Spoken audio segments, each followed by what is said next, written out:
Eu sei que muita gente diz que humilhação tem prazo de validade, que o tempo cura, que a gente esquece, que segue em frente. Mas essas pessoas nunca sentiram champanhe escorrendo pelo corpo enquanto 40 pessoas riam. Nunca viram o próprio filho abaixar os olhos, fingindo não perceber.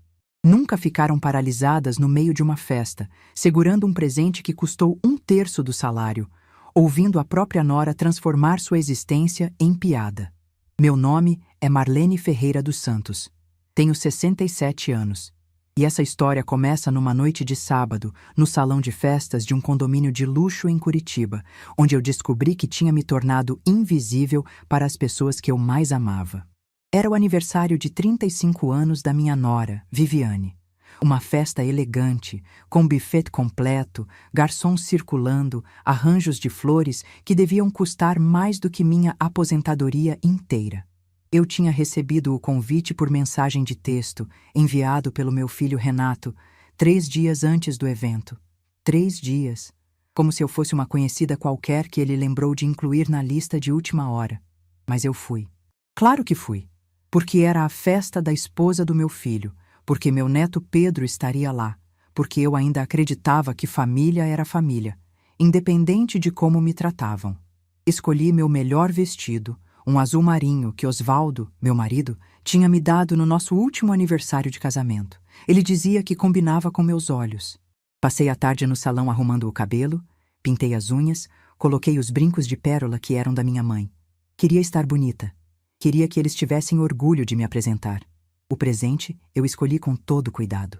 2 semanas antes, num almoço raro em que Viviane apareceu na minha casa, ela comentou sobre um conjunto de panelas importadas que tinha visto numa loja do shopping. Disse que eram lindas, que cozinhava muito melhor em panela de qualidade, que um dia compraria. Guardei o nome da marca, pesquisei o preço e quase engasguei. Mas era para minha nora, para da esposa do meu filho. Então fui até a loja e paguei, em 3 vezes no cartão, aquele conjunto que ela tanto queria. Cheguei ao condomínio de Uber, porque Renato disse que não tinha espaço no carro. Estavam levando a decoração, os doces, não sei mais o quê. Eu entendi. Ou fingi entender. O porteiro me olhou com desconfiança quando disse que ia para a festa do apartamento 1402. Precisei mostrar a mensagem do convite no celular para ele liberar minha entrada. Subi pelo elevador de serviço, porque o social estava reservado para os convidados que chegavam de carro. Quando entrei no salão, a festa já estava animada. Música alta, pessoas conversando em grupos, garçons oferecendo taças de champanhe e canapés. Procurei meu filho com os olhos e o encontrei num canto, conversando com um grupo de homens de terno. Ele me viu, acenou de longe, mas não veio me cumprimentar. Fez um gesto indicando que estava ocupado e voltou à conversa. Fiquei parada na entrada por alguns minutos, sem saber para onde ir. Não conhecia quase ninguém ali. Eram os amigos de Viviane, os colegas do banco onde ela trabalhava antes de casar, os vizinhos do condomínio. Pessoas que me olhavam de cima a baixo, avaliando meu vestido, meu cabelo, minha presença. Uma senhora de quase 70 anos, sozinha, segurando uma sacola de presente, claramente deslocada naquele ambiente. Foi quando Viviane me viu. Ela estava no centro do salão, rodeada de amigas, usando um vestido dourado justo que brilhava sob as luzes. Veio na minha direção com aquele sorriso que eu já conhecia, o sorriso que ela usava quando queria parecer simpática na frente dos outros. Ela me disse: "Dona Marlene, que bom que a senhora veio. Pensei que não viesse mais." Eu respondi que não perderia o aniversário dela por nada. Entreguei o presente, expliquei que era aquele conjunto de panelas que ela tinha comentado. Viviane pegou a sacola, olhou para dentro e seu sorriso mudou. Ficou menor, mais afiado. Ela me disse para esperar, que ia abrir na frente de todo mundo para agradecer. Eu devia ter percebido naquele momento. Devia ter visto o brilho nos olhos dela, aquele brilho que não era de gratidão. Mas eu quis acreditar. Quis pensar que ela estava genuinamente feliz. Viviane subiu num pequeno palco improvisado e pediu atenção. O DJ baixou a música. Todas as 40 pessoas se viraram para olhar. Ela segurava minha sacola de presente nas mãos, balançando como se fosse um troféu. Ela disse com a voz amplificada pelo microfone: "Gente, olha que fofo! Minha sogra me deu um presente. Vamos ver o que é?" Abriu a sacola, tirou a caixa, mostrou as panelas. O silêncio durou apenas um segundo antes que ela continuasse. E naquele segundo, eu ainda tinha esperança. Viviane disse: "Panelas, a sogra quer que eu cozinhe mais, gente." Será que ela não entendeu que a gente tem 2 funcionárias em casa? Será que ela acha que eu passo o dia na cozinha igual ela passava? As risadas começaram baixas, constrangidas. Mas Viviane não parou. Ela olhou diretamente para mim, no canto do salão, e continuou falando. "Brincadeira, gente. Dona Marlene é muito querida. Sempre aparece nas festas, sempre traz presentinho. Sabe como é, né? Sogra é igual visita." Depois de 3 dias, começa a feder. O salão explodiu em gargalhadas. Eu vi rostos se contorcendo de riso, pessoas se apoiando umas nas outras, alguns até batendo palmas.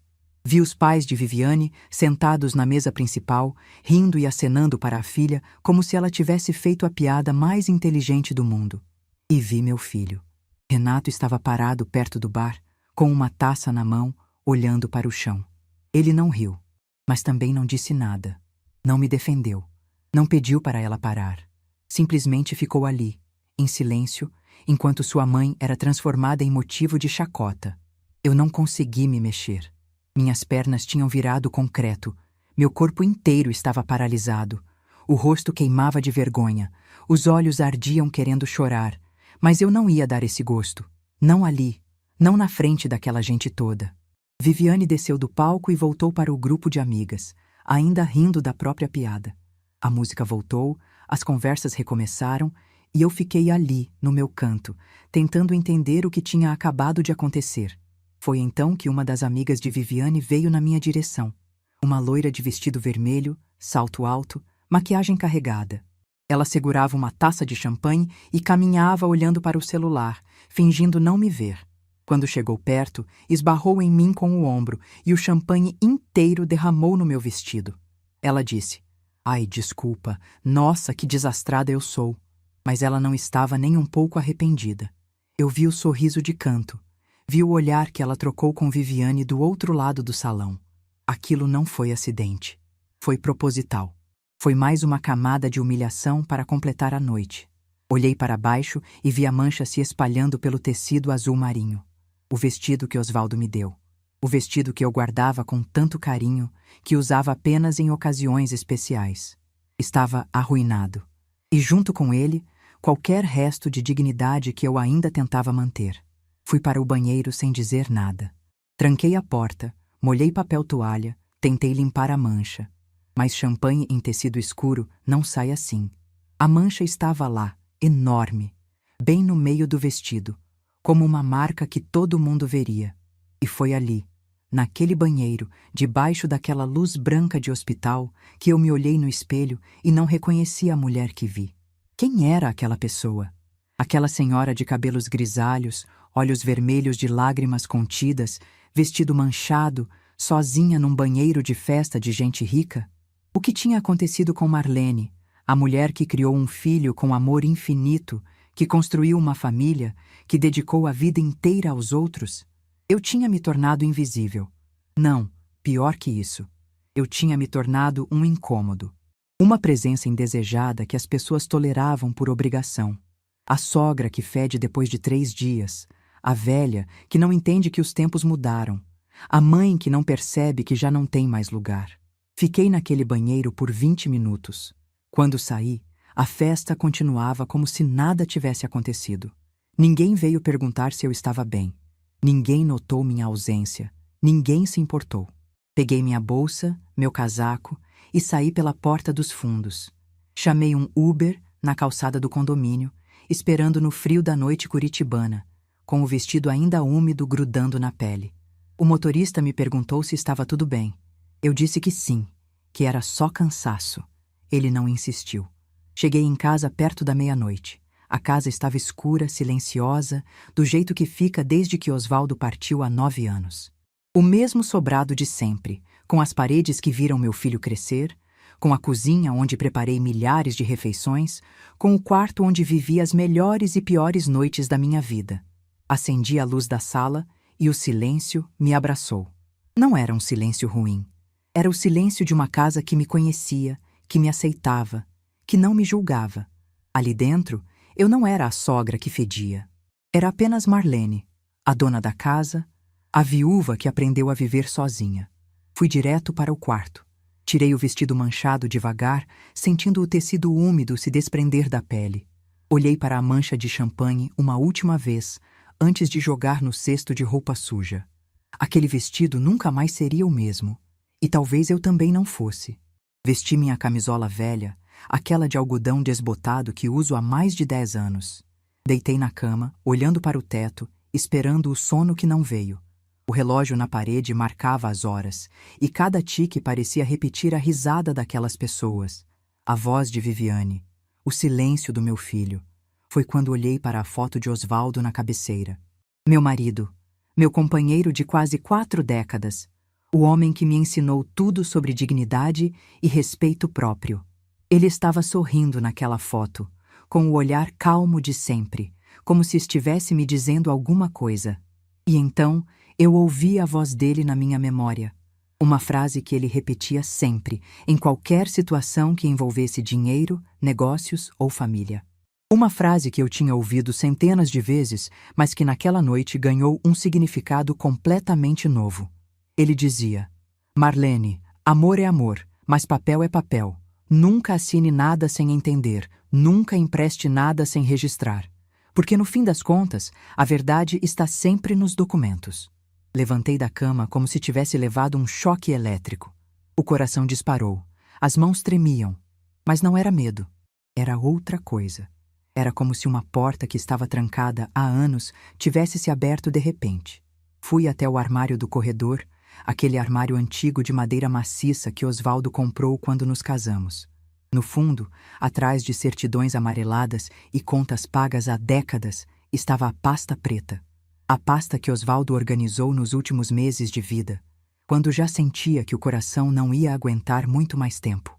A pasta que ele me fez prometer que guardaria para sempre, porque um dia eu ia precisar.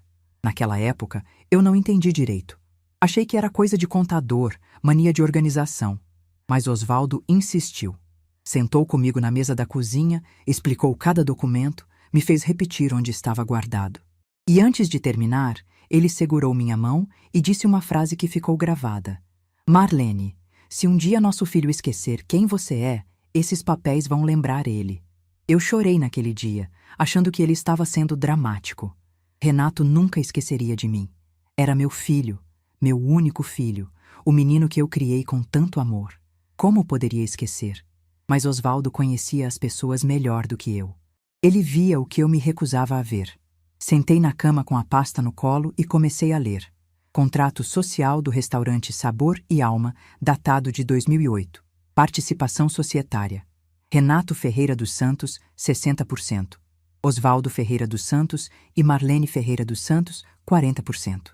Cláusulas de proteção, direitos de sócios minoritários, condições de dissolução. E anexo ao contrato o testamento de Osvaldo, especificando que toda a participação dele passaria para mim em caso de falecimento. Li e reli cada palavra, e com cada linha eu sentia algo mudando dentro de mim. Não era raiva, não era tristeza, era clareza. Uma clareza gelada, cortante, como uma lâmina afiada atravessando anos de névoa. Eu não era a sogra invisível que eles achavam. Eu não era a velha inútil que estavam descartando. Eu era dona de 40% de tudo que eles tinham construído. E se quisesse, poderia fazer aquele castelo de cartas ruir com uma única assinatura. Fechei a pasta e olhei novamente para a foto de Osvaldo. Dessa vez, eu também estava sorrindo. Porque naquela noite, pela primeira vez em muitos anos, eu sabia exatamente o que precisava fazer. Para vocês entenderem o peso daquela pasta preta nas minhas mãos, eu preciso voltar no tempo. Preciso contar como uma mulher que dedicou a vida inteira à família acabou sendo tratada como um móvel velho que ninguém quer, mas também ninguém tem coragem de jogar fora. Eu me casei com Osvaldo Ferreira dos Santos em 1980, quando tinha 22 anos. Ele tinha 25, era recém-formado em contabilidade e trabalhava numa empresa de transportes no centro de Curitiba. Não era rico, não era bonito do jeito que as novelas mostram, mas tinha algo que me conquistou no primeiro encontro. Ele me olhava nos olhos quando eu falava. Parece pouco, mas naquela época, homem que prestava atenção em mulher era raridade. Nosso casamento foi simples. Cerimônia na igreja do bairro, recepção na casa dos meus pais, lua de mel em Florianópolis, porque era o que a gente podia pagar. Alugamos um apartamento de 2 quartos e começamos nossa vida juntos, com uma geladeira usada, um fogão de 4 bocas e muito sonho guardado no peito. Osvaldo trabalhava de dia e estudava à noite para conseguir promoções. Eu trabalhava como secretária numa clínica médica, juntando cada centavo para realizar nosso maior sonho, a casa própria. A gente não saía para jantar, não comprava roupa nova, não viajava nas férias. Todo o dinheiro que sobrava ia para a poupança da casa. Em 1982, quando eu tinha 24 anos, descobri que estava grávida. Renato nasceu numa madrugada de inverno, no hospital público, depois de 16 horas de trabalho de parto. Quando colocaram aquele bebê nos meus braços, eu soube que minha vida tinha mudado para sempre. Ali estava o motivo de tudo. Ali estava a razão de cada sacrifício. Larguei o emprego para cuidar do Renato em tempo integral. Osvaldo insistiu. Disse que filho precisava de mãe presente, que ele daria um jeito de sustentar a casa sozinho. E deu. Fez horas extras, pegou trabalhos de contabilidade por fora, dormia 4 horas por noite para dar conta de tudo. Nunca reclamou. Nunca jogou na minha cara. Dizia que era o dever dele como pai e marido. Quando Renato tinha 5 anos, finalmente conseguimos comprar nosso sobrado. Não era grande, não era em bairro nobre, mas era nosso. Lembro do dia em que pegamos as chaves. Osvaldo me abraçou na sala vazia e disse que a partir dali ninguém mais ia mandar na gente. Aquela casa era nossa fortaleza. Criei Renato com todo o amor que uma mãe pode dar. Acordava cedo para preparar o café da manhã. Levava na escola, ajudava na lição de casa. Ficava acordada nas noites de febre. Ensinei ele a ler, a andar de bicicleta, a ser educado com os mais velhos. Osvaldo, quando chegava do trabalho, sentava com ele na varanda e contava histórias, explicava como o mundo funcionava, passava os valores que acreditava. Renato foi um menino fácil de criar, estudioso, obediente, carinhoso. Me dava beijo antes de dormir, fazia cartão no Dia das Mães, dizia que quando crescesse ia comprar uma casa enorme para a gente morar junto. Eu guardava cada cartão, cada desenho, cada prova com nota boa. Tenho uma caixa cheia dessas lembranças até hoje. Quando ele entrou na adolescência, as coisas mudaram um pouco, como muda com todo jovem. Ficou mais calado, mais reservado, passava horas no quarto ouvindo música. Mas nunca foi desrespeitoso. Nunca levantou a voz para mim ou para o pai. A gente tinha orgulho de dizer que nosso filho era diferente. Aos 18 anos, Renato entrou na faculdade de gastronomia. Foi uma surpresa para todo mundo. A gente esperava que ele fosse fazer administração ou contabilidade, seguir os passos do pai. Mas ele chegou um dia com um folheto do curso e disse que o sonho dele era ser chefe de cozinha. Que queria abrir um restaurante, criar pratos, fazer as pessoas felizes através da comida. Osvaldo ficou em silêncio por um longo tempo. Eu conhecia aquele silêncio. Era o silêncio dele quando estava pensando em algo sério.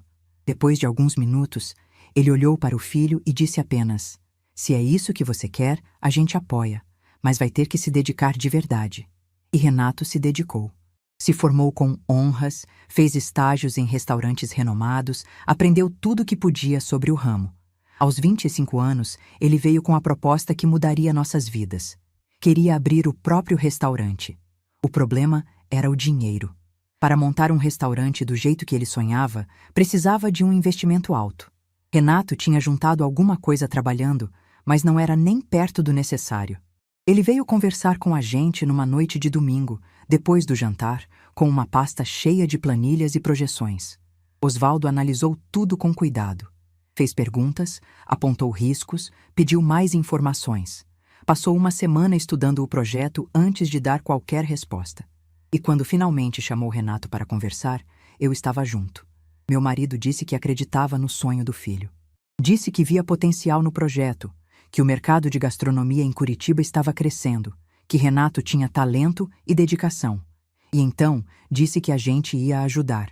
Ia investir R$ 180 mil praticamente toda a nossa reserva de uma vida inteira, no restaurante do nosso filho.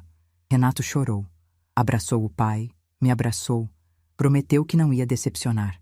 Disse que ia devolver cada centavo assim que o restaurante desse lucro, que a gente não ia se arrepender. Mas Osvaldo não parou por aí. Ele olhou para o filho com aquela seriedade que eu conhecia bem e disse: Renato, eu acredito em você, mas negócio é negócio e família é família. A gente vai fazer isso direito, com contrato, com sociedade, com tudo registrado. Não porque eu desconfie de você, mas porque é assim que se protege todo mundo. Renato hesitou. Disse que não precisava de contrato, que éramos família, que confiança era o que importava. Mas Osvaldo foi firme. Explicou que contrato não era falta de confiança, era segurança. Que se desse tudo certo, o papel não faria diferença nenhuma. Mas se desse errado, o papel protegeria todo mundo de brigas e ressentimentos. No final, Renato concordou. Fomos ao cartório, registramos o contrato social do restaurante Sabor e Alma. Renato ficou com 60% como sócio-operador, responsável pelo dia a dia. E Osvaldo e eu ficamos com 40% como sócios investidores, com direito à participação nos lucros e voto em decisões importantes. O restaurante abriu em março de 2008, numa rua movimentada do bairro Batel. A inauguração foi emocionante. Renato de avental branco, recebendo os primeiros clientes, apresentando o cardápio que ele mesmo criou. Osvaldo e eu ficamos numa mesa no canto, observando tudo com lágrimas nos olhos. Nosso menino tinha conseguido. Nosso sacrifício tinha valido a pena. Os primeiros meses foram difíceis, como é difícil todo começo de negócio. Mas aos poucos, o Sabor e Alma foi conquistando clientes. As avaliações eram positivas, os jornais começaram a fazer matérias, o boca a boca trouxe cada vez mais gente. Em menos de um ano, o restaurante já estava dando lucro. Renato estava radiante. Trabalhava de manhã até à noite, mas nunca reclamava. Dizia que estava vivendo o sonho dele, que não trocaria aquilo por nada. E a gente via, no brilho dos olhos dele, que era verdade. Foi nessa época que Osvaldo começou a sentir os primeiros sintomas. Cansaço excessivo, falta de ar, dores no peito que ele insistia em ignorar. Eu implorava para ele ir ao médico, mas ele dizia que era só estresse, que ia passar. Homem daquela geração, não gostava de admitir fraqueza. Quando finalmente aceitou fazer exames, o diagnóstico veio como uma sentença. O coração de Osvaldo estava comprometido. Anos de trabalho excessivo, de noites mal dormidas, de estresse acumulado, tinham cobrado seu preço. O médico foi direto. Ele precisava diminuir o ritmo, tomar medicação, mudar de vida. Caso contrário, o coração não aguentaria. Osvaldo ouviu tudo em silêncio. Quando saímos do consultório, ele segurou minha mão e disse: Marlene, a gente precisa organizar as coisas. Caso eu não esteja aqui, você precisa estar protegida. Eu não queria ouvir aquilo. Não queria pensar na possibilidade de perder meu marido, meu companheiro de quase 30 anos. Mas Osvaldo insistiu. Nos meses seguintes, ele organizou todos os nossos documentos. Atualizou o testamento, especificando que a participação dele no restaurante passaria integralmente para mim. Incluiu cláusulas de proteção, condições de dissolução, direitos que eu poderia exercer se fosse necessário. Ele me explicou tudo, várias vezes, até ter certeza de que eu tinha entendido. Me mostrou onde ficava cada documento, me fez repetir as instruções. E numa noite, sentado na cama, ele me disse a frase que ficou gravada para sempre na minha memória. Ele disse: Marlene, se um dia nosso filho esquecer quem você é, esses papéis vão lembrar ele. Eu conheço o Renato, ele é um bom menino, mas a vida muda as pessoas, e você precisa estar preparada para qualquer coisa. Eu chorei muito naquela noite. Disse que ele estava sendo dramático, que Renato nunca ia me esquecer, que éramos uma família unida. Osvaldo me abraçou e não respondeu.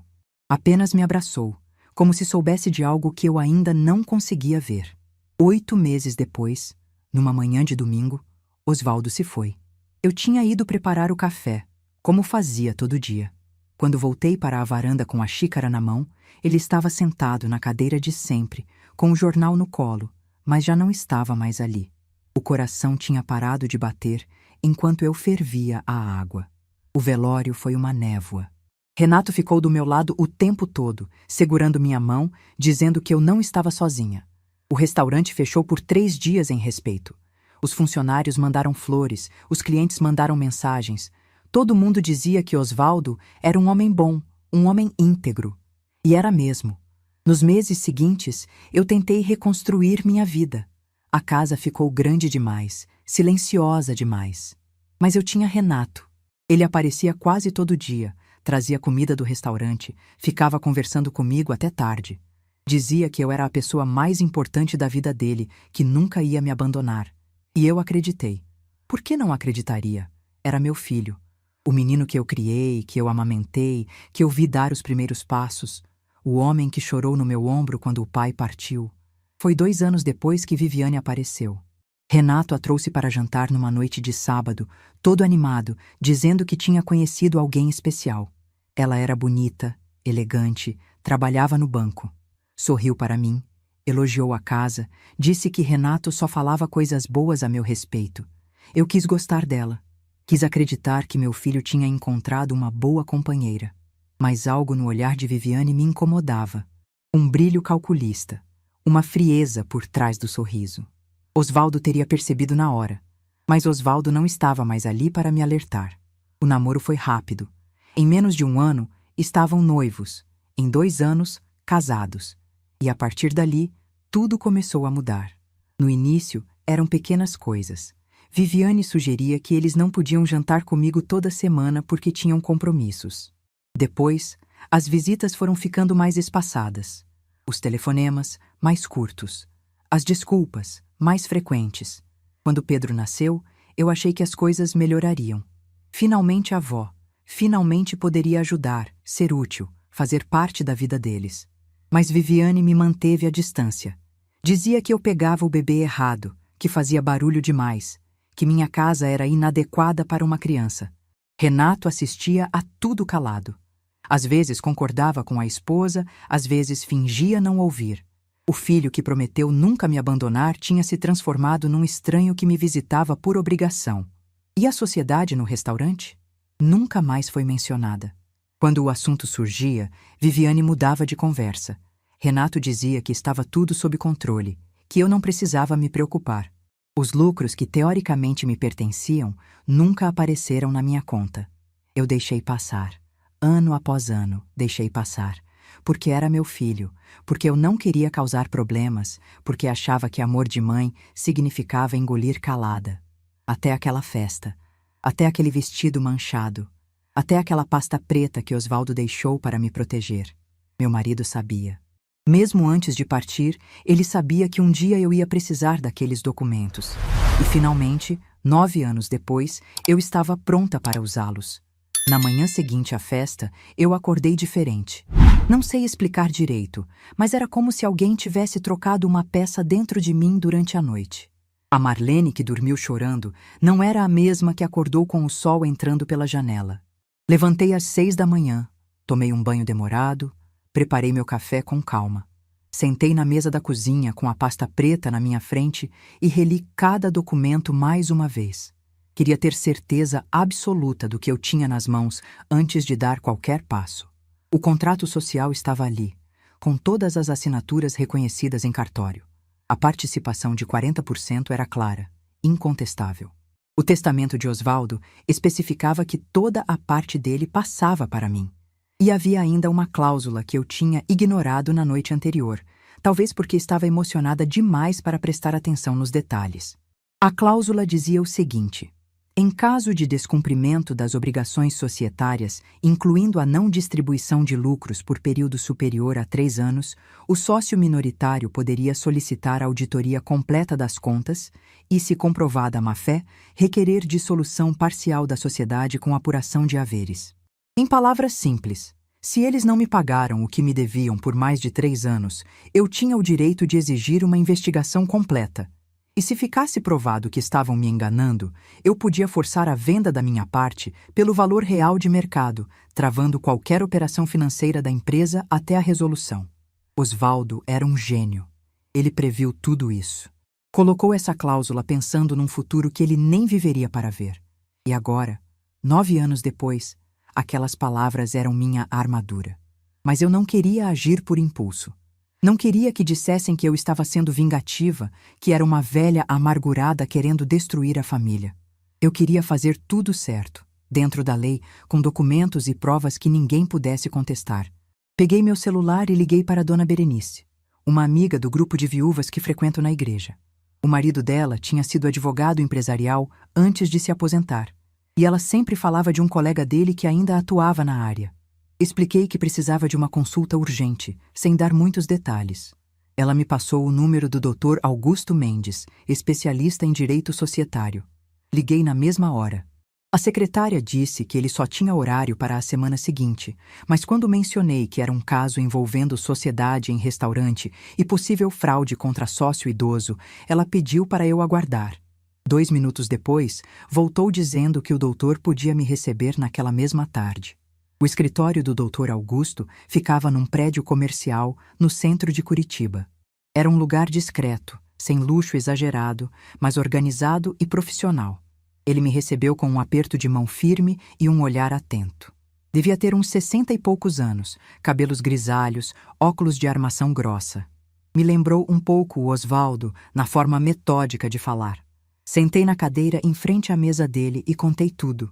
Desde o início, desde o investimento em 2008, a sociedade, a participação de 40%, os anos sem receber um centavo de lucro, as desculpas do meu filho, as humilhações da minha nora.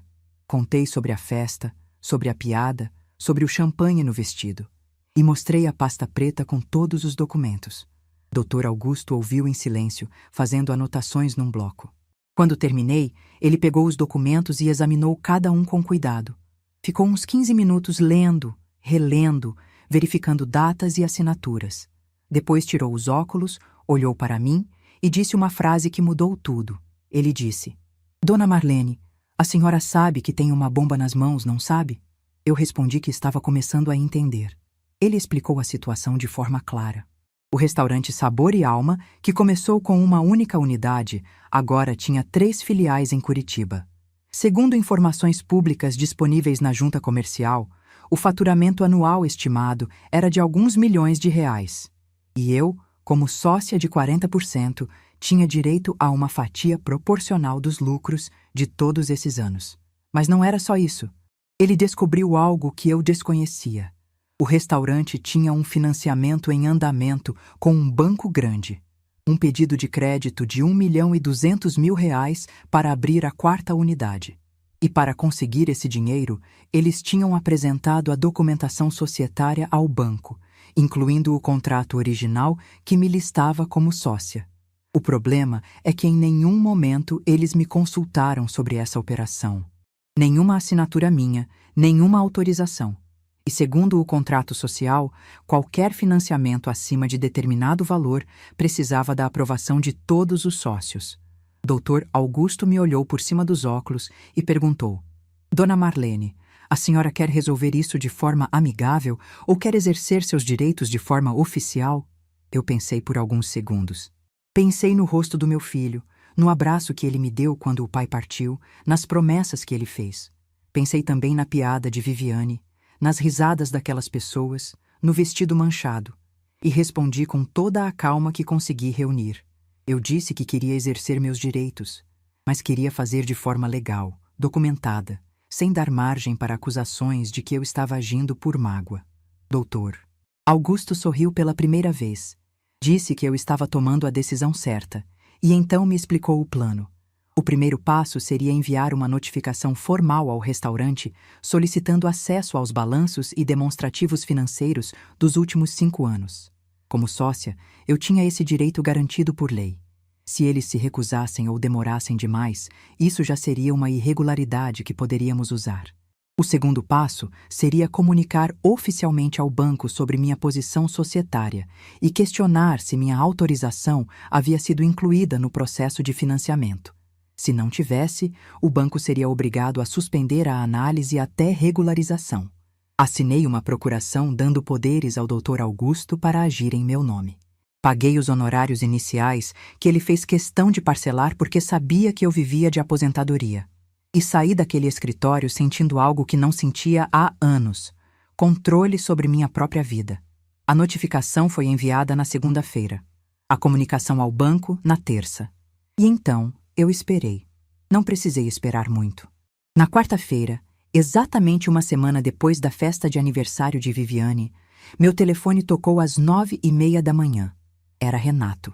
A voz dele estava irreconhecível, uma mistura de pânico e confusão que eu nunca tinha ouvido antes. Ele disse: "Mãe, o que está acontecendo? O banco me ligou dizendo que tem uma pendência societária, que tem uma sócia contestando a operação. Que sócia é essa? Do que eles estão falando?" Meu coração acelerou, mas mantive a voz calma. Respondi que eu era a sócia de quem eles estavam falando. Que eu e o pai dele sempre fomos donos de 40% do Sabor e Alma. Que isso estava registrado em cartório desde 2008. O silêncio do outro lado da linha durou tanto que pensei que a ligação tinha caído. Depois, Renato falou de novo, a voz falhando. Ele perguntou: "Mãe, você está me dizendo que você travou meu financiamento? O financiamento de R$ 1.200.000 que eu preciso para abrir a nova unidade?" Respondi que eu não tinha travado nada, que o banco tinha feito a própria verificação e descoberto que havia uma sócia que não tinha sido consultada, que eles estavam apenas cumprindo o procedimento legal. E então fiz a pergunta que ficou engasgada na minha garganta por anos. Perguntei: "Renato, você nunca contou para a Viviane que eu sou sua sócia? Em todos esses anos, você nunca mencionou?" Ele não respondeu. Não precisava. O silêncio já era resposta suficiente. Disse para ele que a gente precisava conversar pessoalmente, que tinha muita coisa a ser resolvida. Mas que primeiro ele precisava entender uma coisa. Eu não era a velha descartável que eles achavam. Eu tinha direitos, tinha documentos, tinha um advogado. E dessa vez eu não ia engolir calada. Desliguei o telefone com as mãos tremendo. Não de medo, de adrenalina. Era como se uma represa tivesse se rompido depois de anos segurando água. Tudo que eu guardei, tudo que engoli, tudo que fingi não ver, estava finalmente transbordando. Fui até a cozinha preparar um chá para me acalmar. Mas antes que a água fervesse, a campainha tocou. Olhei pelo olho mágico e meu estômago afundou. Era a Viviane, sozinha, parada na minha porta com uma expressão que eu nunca tinha visto no rosto dela. Desespero. Abri a porta devagar. Ela entrou sem esperar convite. Os saltos altos batendo no piso da sala como se fossem martelos. Estava descabelada, a maquiagem borrada, as mãos tremendo. Nada daquela mulher elegante e controlada que eu conhecia. Ela começou a falar antes que eu pudesse dizer qualquer coisa. A voz saía em jatos, atropelada, quase histérica. Ela disse: "Dona Marlene, o que a senhora está fazendo? A senhora quer destruir a gente? Quer acabar com tudo que o Renato construiu? A senhora tem noção do que esse financiamento significa para nós? É a expansão do restaurante, são empregos, é o futuro da nossa família. E a senhora está travando tudo por causa de quê? De uma piada? De uma brincadeira inocente?" Eu deixei ela falar. Cada palavra que saía da boca dela confirmava o que eu já sabia. Ela não fazia ideia de quem eu era de verdade. Achava que eu era uma velha frágil que ia se intimidar com gritos e acusações. Não sabia que eu tinha passado a vida inteira ao lado de um homem que me ensinou a nunca assinar nada sem entender. Quando ela finalmente parou para respirar, eu fui até a cozinha, desliguei o fogo debaixo da chaleira e voltei para a sala. Sentei na minha poltrona, a mesma poltrona onde Osvaldo costumava ler o jornal, e olhei para Viviane com toda a calma que consegui. Eu disse: "Viviane, senta, a gente precisa conversar direito." Ela hesitou, mas sentou no sofá, ainda tremendo. Eu servi chá para ela, no mesmo jogo de xícaras que uso desde que casei. Ela pegou a xícara com as 2 mãos, como se precisasse de algo para se segurar. E então eu comecei a falar. Sem levantar a voz, sem acusações, sem drama, apenas fatos. Expliquei que em 2008, eu e Osvaldo investimos toda a nossa reserva de vida no sonho do nosso filho. Que esse investimento não foi empréstimo, foi sociedade. Que desde então, nunca recebi um centavo de participação nos lucros. Que durante anos pedi informações e fui ignorada. Que vi o restaurante crescer, abrir filiais, gerar dinheiro, enquanto eu continuava vivendo da aposentadoria no mesmo sobrado de sempre. Viviane ouvia com os olhos arregalados, como se estivesse descobrindo uma história que desconhecia completamente. E talvez estivesse. Talvez Renato nunca tenha contado a ela sobre a sociedade. Talvez ele achasse que, com o pai ausente, aquele papel não valia mais nada. Mas o papel valia. E agora ela estava descobrindo quanto. Continuei falando. Contei sobre a festa, sobre a piada que ela fez na frente de 40 pessoas, sobre o champanhe derramado no meu vestido. Contei que aquele vestido era presente do meu marido, que eu guardava com carinho há anos e que agora estava manchado para sempre, assim como a imagem que eu tinha dela. Viviane tentou interromper, disse que era só brincadeira, que não queria magoar. Mas eu levantei a mão pedindo silêncio. Não tinha terminado. Disse que eu não estava fazendo nada de errado. Estava apenas exercendo direitos que sempre foram meus. Direitos que eles ignoraram por conveniência. E que se o financiamento estava travado, não era culpa minha. Era consequência das escolhas deles. Olhei nos olhos dela e disse a frase que tinha ensaiado mentalmente durante dias. Eu disse: Viviane, você fez uma piada dizendo que sogra é igual visita, que depois de 3 dias começa a feder. Pois agora você vai descobrir que essa visita que fede é dona de 40% de tudo que você achava que era seu. A cor sumiu do rosto dela. As mãos que seguravam a xícara tremeram tanto que o chá derramou no pires. Ela abriu a boca para falar, mas nenhum som saiu. E naquele momento, olhando para aquela mulher que passou anos me diminuindo, me excluindo, me tratando como estorvo, eu senti algo que não esperava sentir. Não era satisfação, não era alegria com o sofrimento dela. Era algo mais complexo. Era a sensação de finalmente ser vista, de finalmente existir. Viviane levantou do sofá, deixou a xícara na mesa e foi em direção à porta. Antes de sair, ela se virou e disse, com a voz quebrada: A senhora está destruindo minha família. Eu respondi, ainda sentada na minha poltrona: Não, Viviane, eu estou reconstruindo a minha. A porta bateu. Os passos dela sumiram na escada. E eu fiquei ali, sozinha, no silêncio da minha casa, ouvindo o próprio coração bater mais forte do que tinha batido em anos. Olhei para a foto de Osvaldo na estante e poderia jurar que ele estava sorrindo. Depois que Viviane saiu batendo a porta, eu fiquei sentada na poltrona por um longo tempo. O chá que ela deixou na mesa já tinha esfriado, a xícara manchada de batom no lugar onde seus lábios tocaram a porcelana. Olhei para aquela marca vermelha e pensei em quantas vezes eu limpei marcas como aquela, em quantas vezes servi café, chá, almoço, jantar para pessoas que nunca me enxergaram de verdade. O telefone começou a tocar. Primeiro uma vez, depois outra, depois outra. Renato, Viviane, Renato de novo. Eu deixei tocar. Não estava pronta para mais conversas, não naquele momento. Precisava de silêncio para organizar o que estava sentindo. Porque a verdade é que, apesar de tudo, aquilo doía. Ver meu filho desesperado, ouvir a voz dele quebrando no telefone, saber que eu estava causando turbulência na vida dele. Uma parte de mim queria ligar de volta, dizer que estava tudo bem, que a gente esquecia aquela história e seguia em frente como sempre fizemos. Mas então eu olhava para o vestido azul marinho, ainda jogado no cesto de roupa suja. Olhava para a foto de Osvaldo na estante. E lembrava da piada, das risadas, do champanhe escorrendo pelo meu corpo enquanto meu próprio filho fingia não ver. Não, dessa vez eu não ia recuar. Os dias seguintes foram intensos. Dr. Augusto me ligava toda manhã para dar atualizações. O banco tinha oficialmente suspendido a análise do financiamento até que a situação societária fosse regularizada. O restaurante, sem o crédito aprovado, não conseguiria fechar o contrato do novo ponto comercial que já tinham negociado. Havia multas, prazos, compromissos assumidos que agora estavam todos em risco. Renato tentou me visitar 3 vezes naquela primeira semana. Nas 3 vezes, eu disse pelo interfone que não estava pronta para conversar. Na terceira vez, ele ficou parado na calçada por quase 1 hora, olhando para minha janela. Eu vi pela fresta da cortina. Meu filho, o menino que eu criei, o homem que eu ajudei a construir um sonho, parado ali como um estranho pedindo permissão para entrar. Foi difícil não descer. Foi a coisa mais difícil que já fiz. Mas eu sabia que se cedesse naquele momento, se abrisse a porta antes de resolver a situação de verdade, tudo voltaria a ser como antes.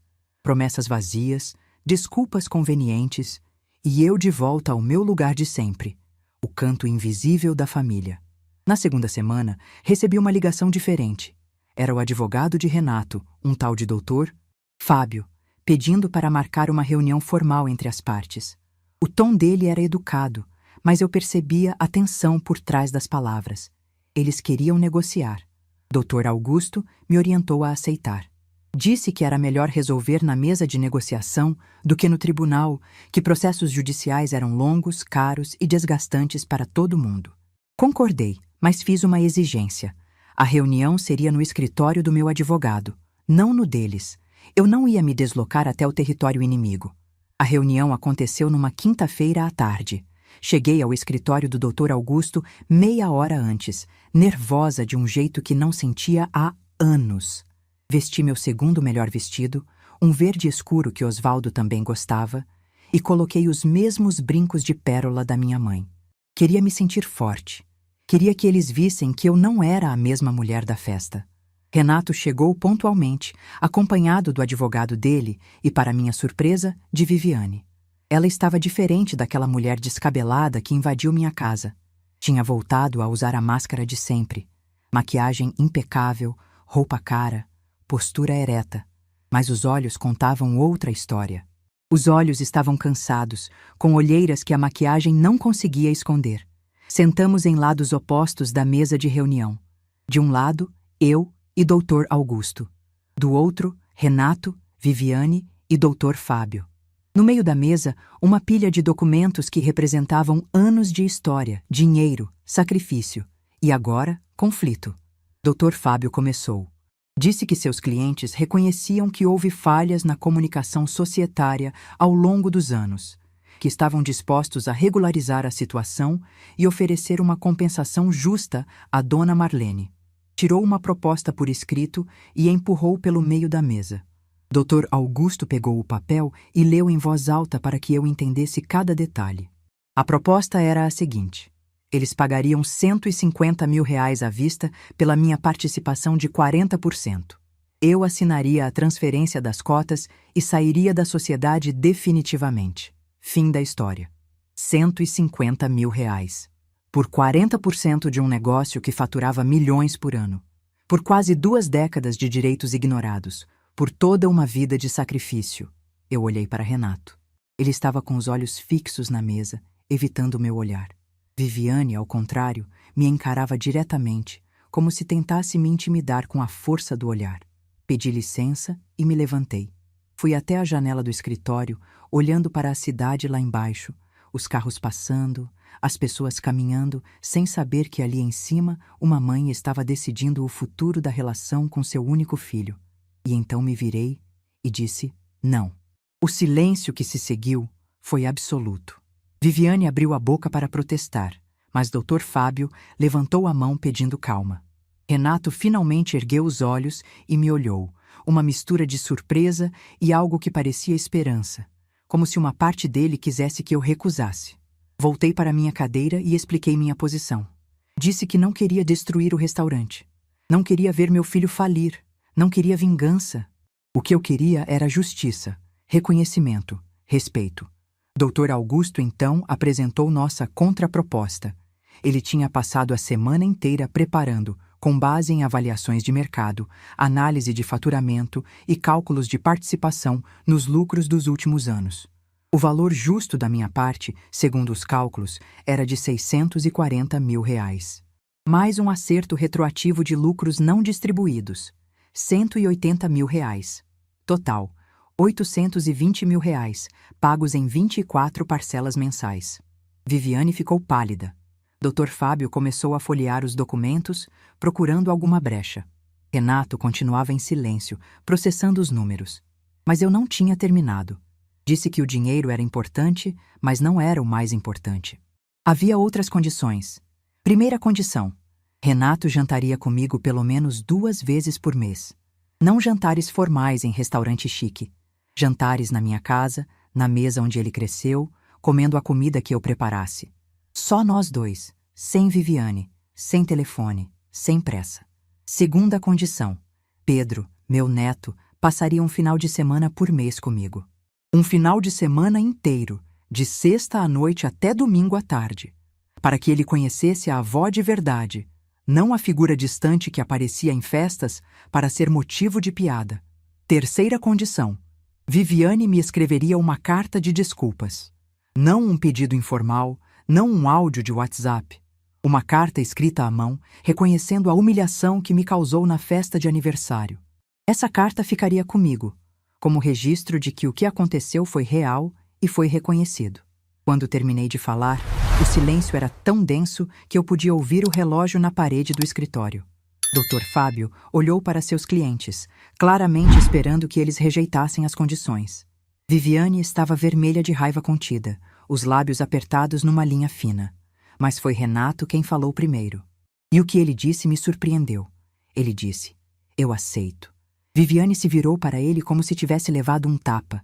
Sibilou algo que eu não conseguia ouvir, mas ele a ignorou. Olhou diretamente para mim pela primeira vez desde que entramos naquela sala e repetiu. Ele disse: "Mãe, eu aceito as condições, todas elas. Você está certa, eu errei, errei muito. E se isso é o que preciso fazer para consertar, eu faço."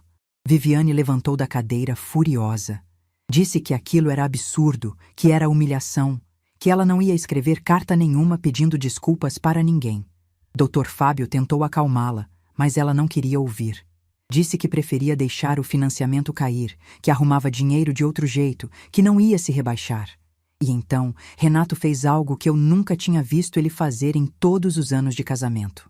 Ele se levantou, olhou para a esposa e disse com uma firmeza que me lembrou Osvaldo. Ele disse: "Viviane, você vai escrever essa carta, porque a mulher que você humilhou na sua festa é a mulher que me deu a vida. É a mulher que abriu mão de tudo para me criar. É a mulher que investiu todas as economias dela para eu realizar meu sonho. E eu fui covarde demais para defendê-la quando você fez aquela piada cruel. Então sim, você vai escrever. E eu vou estar do lado dela enquanto você faz isso." Viviane olhou para o marido como se não o reconhecesse. As lágrimas começaram a escorrer pelo rosto dela, borrando a maquiagem que ela tinha aplicado com tanto cuidado. Ela abriu a boca para argumentar, mas não saiu nenhum som. Apenas pegou a bolsa e saiu da sala, batendo a porta atrás de si. Ficamos em silêncio por alguns segundos. Depois, Dr. Fábio pigarreou e disse que precisava consultar sua cliente antes de formalizar qualquer acordo. Dr. Augusto concordou e sugeriu um recesso de uma semana para que todos pensassem com calma. Quando os advogados saíram para resolver detalhes no corredor, ficamos só eu e Renato na sala. Meu filho, meu único filho, sentado do outro lado da mesa, com os olhos cheios de lágrimas que ele lutava para não derramar. Ele perguntou se eu podia perdoá-lo. Eu pensei por um momento antes de responder. Disse que perdão não era algo que se dava de uma vez, como presente de aniversário. Perdão era construído aos poucos, com atitudes, com tempo, com provas de que a mudança era real. Disse que eu queria perdoá-lo, que uma parte de mim já tinha perdoado no momento em que ele enfrentou Viviane naquela sala, mas que precisava ver consistência. Precisava ver que ele era o homem que o pai dele criou, não o homem que Viviane estava transformando ele. Renato assentiu, enxugando os olhos. Disse que entendia, que ia provar, que não ia me decepcionar de novo. Eu levantei da minha cadeira, dei a volta na mesa e, pela primeira vez em anos, abracei meu filho de verdade. Não aquele abraço formal de quem se encontra em festa. Um abraço de mãe, apertado, demorado, sentindo o coração dele bater contra o meu. Quando nos separamos, ele disse algo que ficou gravado na minha memória. Ele disse: "Pai teria orgulho de você, mãe, do jeito que você lidou com tudo isso." Eu não tive metade da sua coragem. Respondi que o pai teria orgulho de nós dois, dele por finalmente acordar e de mim por finalmente me levantar. Saí daquele escritório sentindo que uma tinha terminado e outra estava começando. O dinheiro viria, os jantares aconteceriam, Pedro passaria os finais de semana comigo.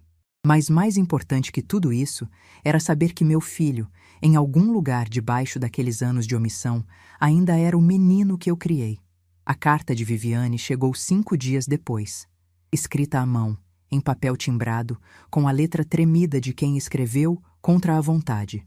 Não era uma carta calorosa, não era um pedido sincero de desculpas, era formal, fria, quase burocrática.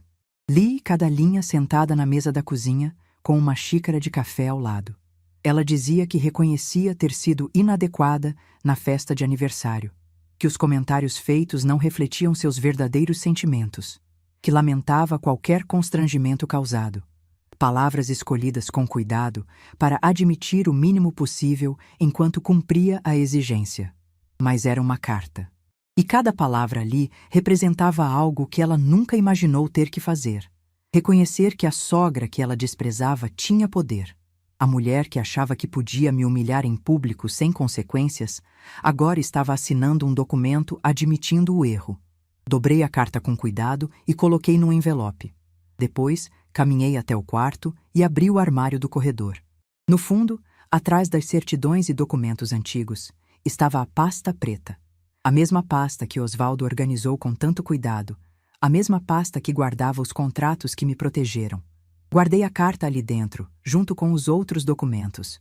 Não como troféu, como eu disse antes, como lembrete, de que dignidade não se implora, se conquista.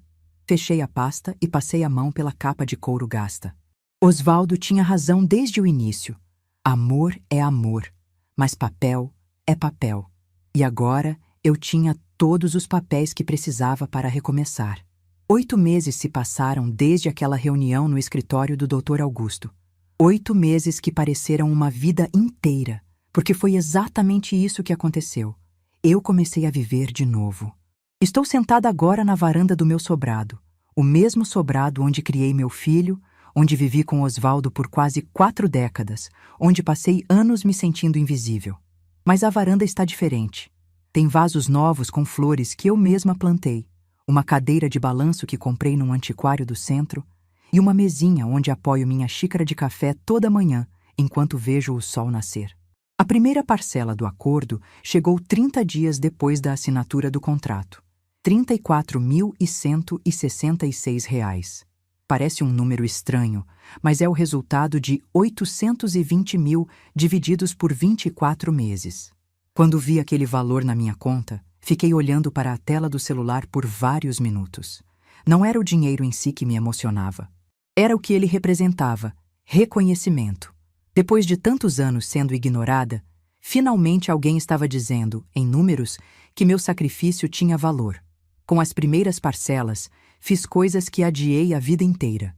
Reformei a cozinha, aquela cozinha onde preparei milhares de refeições para uma família que nem sempre me agradeceu. Troquei o fogão velho por um novo, coloquei armários planejados, comprei uma geladeira que faz gelo sozinha. Parece bobagem, mas toda vez que abro a porta daquela geladeira e vejo os cubos de gelo caindo no copo, eu sorrio. É um sorriso de quem finalmente pode ter as pequenas coisas que sempre quis. Comprei um carro também. Nada extravagante, um popular 0 km, prata, automático. Aos 67 anos, aprendi a dirigir novamente. Tinha parado há décadas, quando Osvaldo assumiu a função de motorista da família. Fiz aulas de reciclagem, tirei a carteira atualizada e agora saio sozinha para onde eu quiser, na hora que eu quiser. A sensação de liberdade que isso me dá é impossível de explicar para quem nunca dependeu dos outros para se locomover. Mas as mudanças mais importantes não foram materiais. Foram as mudanças nas pessoas ao meu redor. E, principalmente, as mudanças em mim.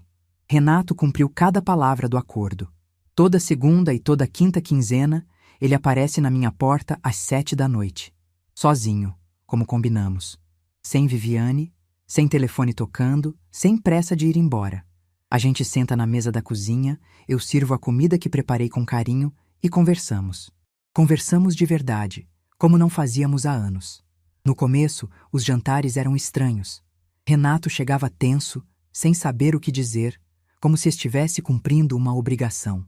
Eu também ficava nervosa, medindo as palavras, com medo de falar algo que estragasse aquele momento frágil. Mas aos poucos, semana após semana, as coisas foram mudando. Ele começou a me contar sobre o restaurante, sobre os desafios do dia a dia, sobre os funcionários, sobre os planos para o futuro, coisas que ele nunca tinha compartilhado comigo antes. Eu ouvia com atenção, fazia perguntas, dava opiniões quando ele pedia, e percebi que meu filho, lá no fundo, ainda precisava da mãe. Não da mãe que cuidava e se calava, da mãe que participava, que opinava, que existia. Numa dessas noites, ele me contou algo que me pegou de surpresa.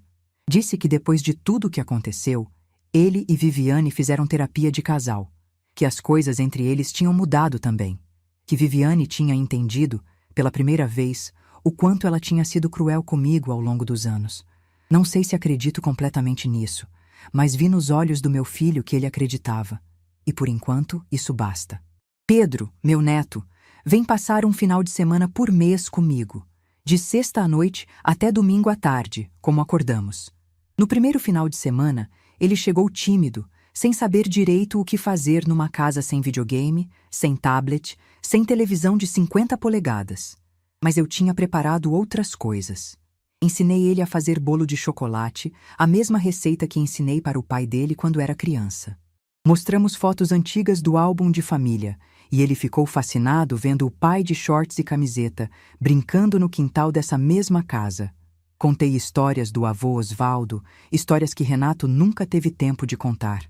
Pedro ouviu tudo com os olhos arregalados, como se estivesse descobrindo um tesouro escondido.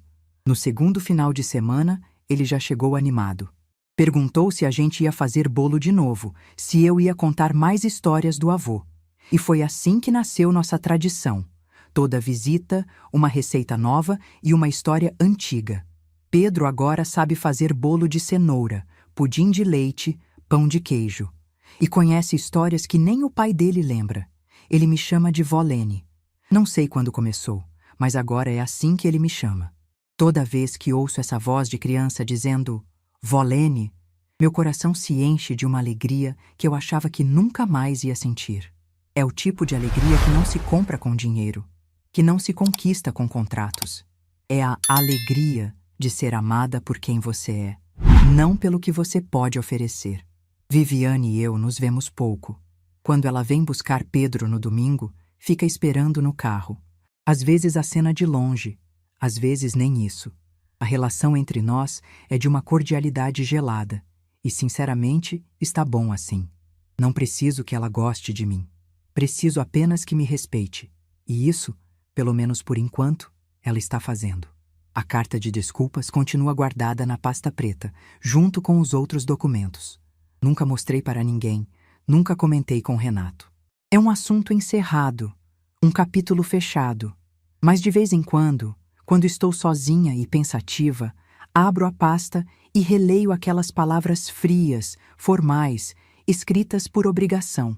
E me lembro de como me senti naquela festa, com o champanhe escorrendo pelo vestido, ouvindo as risadas que me tratavam como piada. A carta é minha prova de que as coisas mudaram, de que eu mudei. Falando em mudança, descobri coisas sobre mim mesma que eu não conhecia. Descobri que gosto de pintar. Me inscrevi num curso de aquarela no Centro Cultural do bairro, e toda quarta-feira à tarde eu passo 3 horas cercada de tintas, pincéis e outras mulheres da minha idade que também estão redescobrindo quem são. Minha professora, Dona Carmen, tem 74 anos e começou a pintar depois dos 60. Ela diz que a terceira idade é quando a gente finalmente tem tempo de fazer o que sempre quis. E ela está certa. Durante décadas, eu vivi para os outros. Agora, pela primeira vez, estou vivendo para mim. Também entrei para um grupo de caminhada que se encontra todo sábado de manhã no parque. São umas 15 mulheres, todas acima dos 60, todas com histórias parecidas com a minha. Viúvas, aposentadas, algumas abandonadas por filhos, outras reconciliadas. A gente caminha, conversa, ri, reclama da vida e celebra as pequenas vitórias. Tenho amigas agora. Amigas de verdade, não apenas conhecidas de festa ou vizinhas de cumprimento. Dona Berenice, aquela que me indicou o Dr. Augusto, se tornou uma das minhas melhores amigas. A gente se fala quase todo dia, almoça juntas pelo menos uma vez por semana, viaja junto quando aparece oportunidade. No mês passado, fomos para Florianópolis, a mesma cidade onde passei minha lua de mel com Osvaldo há mais de 40 anos. Caminhei pela praia onde caminhamos juntos. Sentei num banco parecido com o banco onde ele me pediu em casamento. E chorei. Chorei de saudade, mas também de gratidão. Por ter tido aquele homem na minha vida. Por ele ter me preparado para um futuro que ele não viveria para ver. Às vezes me pergunto se Osvaldo estaria orgulhoso de mim. Do jeito que lidei com tudo, das decisões que tomei, da mulher que me tornei. E toda vez que faço essa pergunta, olho para a foto dele na estante e sinto que sim. Que ele estaria sorrindo daquele jeito calmo dele, dizendo: "Eu sabia que você conseguia, Marlene. Sempre soube. O dinheiro do acordo está sendo bem administrado. Separei uma parte para emergências, outra para viagens, outra para pequenos luxos que eu sempre neguei a mim mesma. Não sou rica, não vou fingir que sou. Mas tenho conforto, tenho segurança. Tenho a tranquilidade de saber que se precisar de alguma coisa, não vou depender de ninguém para conseguir. E o restaurante? O Sabor e Alma continua prosperando. Renato conseguiu o financiamento depois que a situação societária foi regularizada. A 4ª unidade abriu há 3 meses, num shopping novo da cidade. Ele me convidou para a inauguração, e eu fui. Dessa vez, não fui como a sogra invisível que fica no canto. Fui como a mulher que ajudou a construir aquele sonho, que investiu suas economias, que merecia estar ali. Renato me apresentou para os convidados como minha mãe, Marlene, uma das fundadoras do Sabor e Alma. Fundadora. Ele usou essa palavra. E quando ouvi aquilo, algo se completou dentro de mim. Não era reconhecimento tardio, não era reparação forçada. Era meu filho, finalmente, me vendo como eu sempre fui. Viviane estava lá também, claro. Me cumprimentou com um sorriso educado, perguntou se eu estava bem, ofereceu uma taça de champanhe. Eu aceitei. Bebi olhando para ela nos olhos, lembrando de outra taça de champanhe, em outra festa, que manchou meu vestido e mudou minha vida. Ela deve ter lembrado também, porque desviou o olhar primeiro. Não sinto mais raiva de Viviane. Não sinto mais mágoa. Não sinto mais aquele peso no peito toda vez que penso nela. O que sinto é indiferença. E a indiferença, descobri, é muito mais libertadora do que o perdão. Perdoar exige esforço, exige vontade, exige tempo. A indiferença simplesmente acontece quando a pessoa deixa de ter poder sobre você. E Viviane não tem mais poder nenhum sobre mim. Hoje, olhando para trás, vejo que aquela festa de aniversário foi o pior e o melhor dia da minha vida. O pior porque me mostrou, de forma brutal, o quanto eu era desprezada pelas pessoas que deviam me amar. O melhor porque me acordou. Me fez levantar, me fez lutar, me fez descobrir uma força que eu não sabia que tinha. Osvaldo costumava dizer que a gente só conhece uma pessoa de verdade quando ela está encurralada. Quando não tem saída, quando precisa escolher entre se render ou se levantar. Naquela noite, no banheiro daquela festa, com o vestido manchado e o coração em pedaços, eu estava encurralada. E escolhi me levantar. Se você está ouvindo essa história e se identificou com alguma parte dela, eu quero que saiba de uma coisa. Nunca é tarde. Nunca é tarde para exigir respeito, para estabelecer limites, para se colocar em primeiro lugar. A gente passa a vida inteira cuidando dos outros, se sacrificando pelos outros, se diminuindo pelos outros. E quando finalmente decide cuidar de si mesma, o mundo chama de egoísmo. Mas não é. É sobrevivência, é dignidade, é amor próprio. Eu tenho 67 anos, sou viúva, aposentada, avó. Tenho rugas no rosto, cabelos brancos e um corpo que já não é mais o mesmo. Mas também tenho algo que não tinha 8 meses atrás. Paz. A paz de quem sabe o próprio valor. A paz de quem não aceita mais ser tratada como menos. A paz de quem finalmente se libertou. Ontem à noite, antes de dormir, olhei para a foto de Osvaldo na cabeceira da cama. Contei para ele sobre o meu dia, sobre as aulas de aquarela, sobre o bolo que fiz com Pedro, sobre o jantar com Renato. E no final, disse algo que nunca tinha dito em voz alta. Eu disse: "Obrigada, meu amor, por ter me preparado, por ter acreditado em mim antes de eu acreditar, por ter me amado do jeito certo, o jeito que me ensinou a me amar também." E então, apaguei a luz, fechei os olhos e dormi o sono tranquilo de quem não deve nada a ninguém. Nem desculpas, nem explicações, nem a própria dignidade. Meu nome é Marlene Ferreira dos Santos. Tenho 67 anos. E essa história, que começou com uma humilhação, termina com uma certeza. Eu finalmente sou a mulher que sempre fui. Só precisei de coragem para deixá-la aparecer. Se essa história tocou seu coração, deixe seu like, se inscreva no canal e comente aqui embaixo. No meu lugar, o que você faria? Sua mensagem pode iluminar o dia de alguém.